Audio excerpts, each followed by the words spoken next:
জাতীয়তাবাদী দল বিএনপি সম্মানিত চেয়ারম্যান, আগামী দিনের বাংলাদেশের প্রধানমন্ত্রী জননেতা জনাব তারেক রহমান, আজকে আপনারা হয়তো লক্ষ্য করেছেন প্রায় ৪৫ মিনিট পর্যন্ত দুই শীর্ষ নেতা আন্তরিক পরিবেশে, সৌহার্দ্যপূর্ণ পরিবেশে আলোচনা করেছেন। আজকে জনাব তারেক রহমান একটি নজির স্থাপন করেছেন।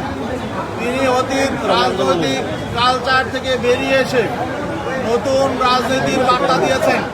এটা আমরা মনে করি আগামীতে বাংলাদেশে রাজনীতিতে সুবাতাস হয়ে যাবে ইনশাল্লাহ। আমরা মনে করি জনাব তারেক রহমান তিনি নির্বাচনে সংখ্যাগরিষ্ঠতা পেয়েছেন। এখানে যদিও কিছু ত্রুটি বিচ্যুতি হয়েছে, এই বিষয়টা আমরা বলেছি যাতে এগুলো সুষ্ঠু তদন্ত হয়, নিরপেক্ষ তদন্ত হয়। তারপরেও যেহেতু তিনি সংখ্যাগরিষ্ঠতা পেয়েছেন, আগামী দিনে তিনি শপথ নেবেন প্রধানমন্ত্রী হিসাবে। আমরা মনে করি তিনি যে আন্তরিকতার পরিচয় দিয়েছেন, তিনি আমাদের নেতা পীর সাহেব চরমনায়ের সঙ্গে দেখা করতে এসেছেন এবং আগামীতে দেশ গঠনে ইনি সহযোগিতা চেয়েছেন। আমাদের নেতা পীর সাহেব চরমনাই তিনিও বলেছেন আপনারা ভালো কাজ করলে আমরা অবশ্যই পাশে থাকব। তবে যদি জনবিরোধী কোনো কাজ করেন, দেশ বিরোধী কোনো কাজ করেন, ইসলাম বিরোধী কোনো উদ্যোগ নেন, তাহলে কিন্তু আমরা যথাযথভাবে এর প্রতিবাদও করব। তিনি তা স্বাগত জানিয়েছেন।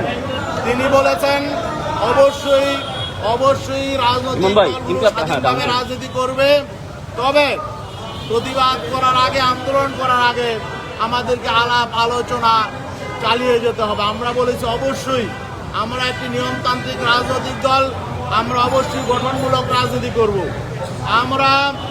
আমরা নিয়মতান্ত্রিকভাবে সরকারকে ভালো কাজের পরামর্শ দিব এবং দেশ বিরোধী, জনবিরোধী কোনো সিদ্ধান্ত নিলে আমরা তা আলাপ আলোচনার মাধ্যমে সমাধানের চেষ্টা করব।